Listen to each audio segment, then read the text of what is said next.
Урматтуу каалайык, саламатсыздарбы? Биринчиден бүгүнкү күн жакшы өтсүн, баарыңарга жакшылык каалайбыз. Экинчиден биз кайра жолго түштүк, Кудай буюрса балыкчыга ортобуз. Балыкчыда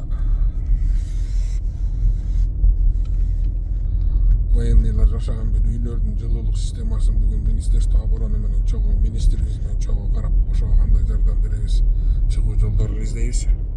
Экинчиден көчөкү оңурулдуу машинелер боюнча биз азыр администрация президент менен экономика министрлиги менен сүйлөшүп атабыз. Бүгүн мына экономика министрлиги ошону мыйзамдаштыруу жолун баштаптыр. Кудай буюрса. Биринчиден 3 этапка бөлүнгөн көчөгүнү мен сөзүмдү айттым. Биринчи этапта колунда документтери барлардын баарын башталат. Бул армиянын жана Абхаз номерлүү оң рул болобу, сол рул болобу айырмасы жок. Экинчиден бул жерден негизгиси жанагы колунда документи жок машина, бирок жүрүп турган машинелерди карайт. Алардын да азыр жолдорун карап изилдеп атышат. Үчүнчүдөн бул азыр запчас болуп кирген документ болбойт, запчас болуп кирип анан курап алган машинелер булар утилизацияга кетет, же запчас кылып сатат, же тышка чыгарып сатып ийгиле деген 3-чү этапка бөлүнгөн, 3 этапка. Анан акыркысы азыр бүт баарын кандай кылып растаможка кылып беребиз деп өкмөт кээ бир машинелердики растаможкасы кымбат болуп калат, кандай болуп калат, элге кандай жеңил кылабыз деп азыр ошону Министерство экономика иштеп атат.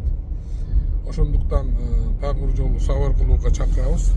Параллельно биз Марлен Абдрахманович экөөбүздүн мыйзамыбызда жазылып азыр өкмөттүн заключениясын бердик дегенди айтышты. Ошону күтүп атабыз. Кудай буюрса жол салынды, президентибизге рахмат. Ушул көйгөйдү чечип берди. Анан азыр ошонун негизинде биз тез аранын ичинде бир 6 ай батыр өтөт. Ошого чейин баарыбыз даяр болуп турсак, бир гана сураныч өкмөттөн, ички иштер органдарынан өтүнөбүз. Депутат катары өтүнөм. Могу камакта турган машинелердин эгер документи болсо эми баары бир оформлять этет, ошолор чыгарып берип койбойсуздарбы? Кээ бир машинелерди мына мага кечинде бирөө кайрылды. Апам онкология менен больницада жатат, Москвада акча керек.